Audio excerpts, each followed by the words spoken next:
Magandang araw mga minamahal ko na mga viewers. Lola Ligaya may inamin kay Kuya Rab.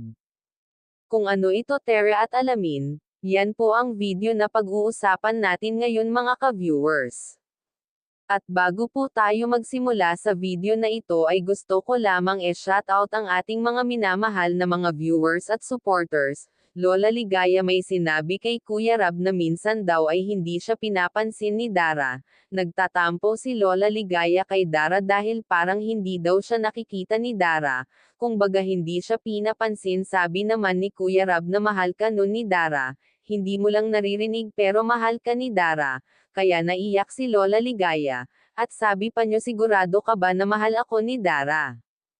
Nagsabi sa'yo na mahal niya ako. At kung napadaan lamang ako sa wall nyo, wag po muna skip ang aking video para malaman ang nilalaman nito.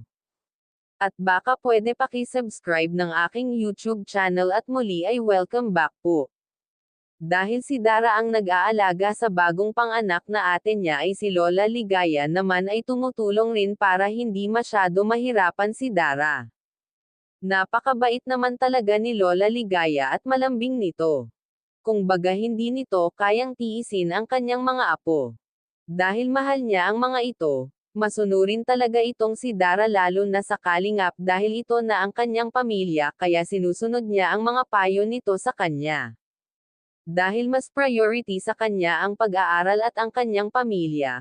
Kaya sa point na ito masasabi talaga natin na maswerte itong si Dara dahil full support si Kuya Rab sa kanyang pag-aaral basta daw mag-aral siyang mabuti. Kaya sa mga sponsor ni Dara malaki ang utang na loob nito.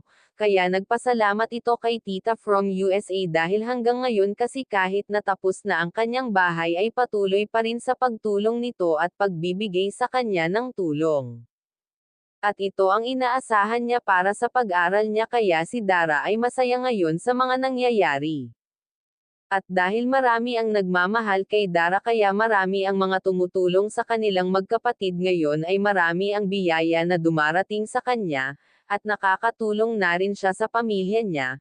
Mahal niya kung ano ang meron siya ngayon, at wag nga po pala natin kalilimutan suportahan ang ama ng ating Kalingap na si Val Santos Matubang, at hanggang dito na lamang ang ating mixing reaction again maraming salamat sa panonood.